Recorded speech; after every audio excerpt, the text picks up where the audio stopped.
এগুলো হচ্ছে মাছের খামার।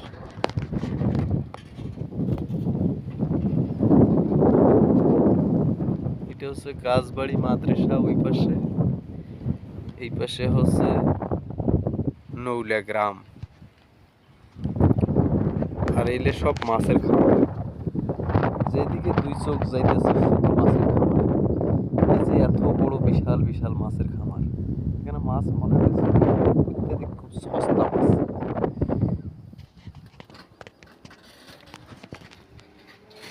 এই গ্রামের মধ্যে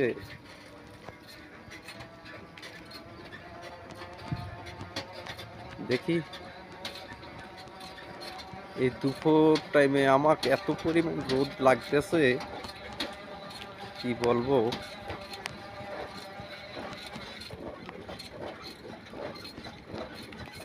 আল্লাহ হাফেজ, ভালো থাকি।